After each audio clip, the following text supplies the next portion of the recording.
Living without a car might be one of the most powerful ways to increase your wealth, but only a handful of people are taking advantage of it.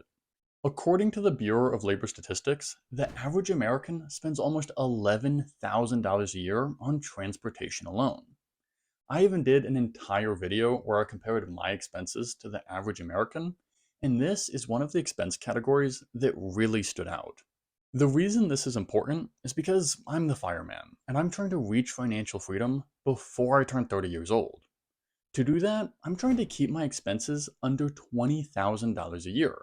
Spending $11,000 a year on transportation would make that completely impossible.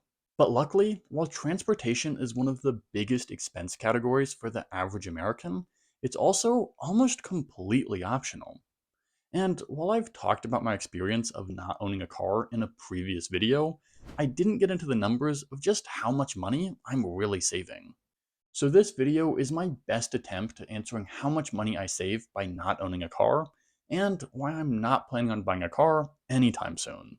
The simplest way to calculate how much money I'm saving by not owning a car is to just compare my transportation expenses to the Bureau of Labor Statistics data. This has a lot of problems, but it's a quick and easy way to estimate just how much money I'm saving. Again, the average American is spending $10,961 on transportation every single year. Meanwhile, I grabbed an unused bicycle from my parents' garage, and it still hasn't broken yet. But the savings actually go deeper than that. That's because not only can I save that $10,961 every single year, I can also invest it. After 10 years of not owning a car and earning a 6% return on my investment, those savings would be worth $144,409. Having $144,000 at the end of 10 years is already a huge impact. But in reality, the savings of not owning a car might be even greater than that. Using the 4% rule of thumb, which says that you need 25 times your annual expenses to be financially independent, you would need $274,025 to support the average American's expenses on transportation. So not only would you have an extra $144,000 to your name, you would also need $274,000 less dollars to retire. That obviously makes an absolutely enormous difference on your financial well-being. And hey, something else that also makes an enormous difference is smashing the like button if you're enjoying this video so far. It really does help the algorithm, so thanks for doing that. There's actually a better way to calculate how much money I'm saving by not owning a car. The average American is spending $6,133 on maintaining their vehicle, paying for gas, and other expenses related to transportation. But the remaining expenses aren't evenly distributed. You have to buy a vehicle first. This really changes the equation. According to Kelley Blue Book, the average price of a car is $49,500. This upfront cost means there's an even higher opportunity cost because that money could have been invested.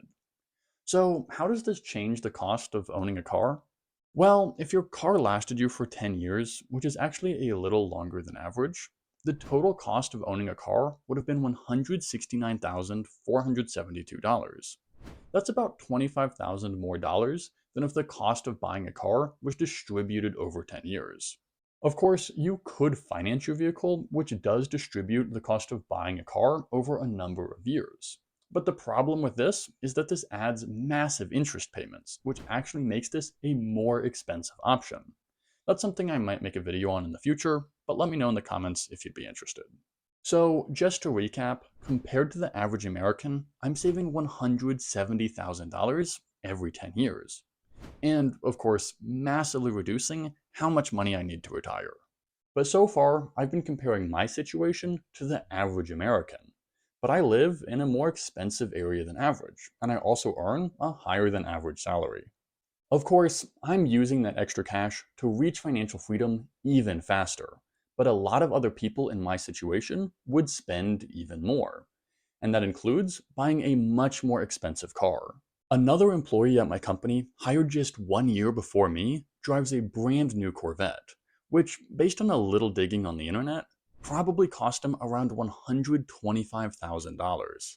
And I don't know what the cost of insuring a brand new Corvette is for a 24-year-old, but my guess is It's a lot.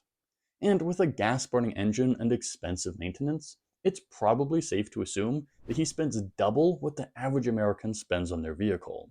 So, with a $125,000 initial investment, and what I'm guessing is about $1,000 in monthly expenses, riding a bike could have saved this person $385,505 over the course of 10 years.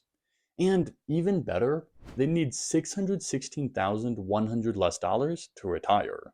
So we're talking about a $1 million difference over the course of 10 years. Financial decisions like that are why so many people that earn an incredible salary still don't reach financial freedom much faster than the average person. Of course, I would never pay $125,000 for a vehicle. I wouldn't even pay the $49,500 that the average car costs. If I was really going to buy a car, I'd probably find a used car off of Craigslist and pay $5,000 to $10,000 for it.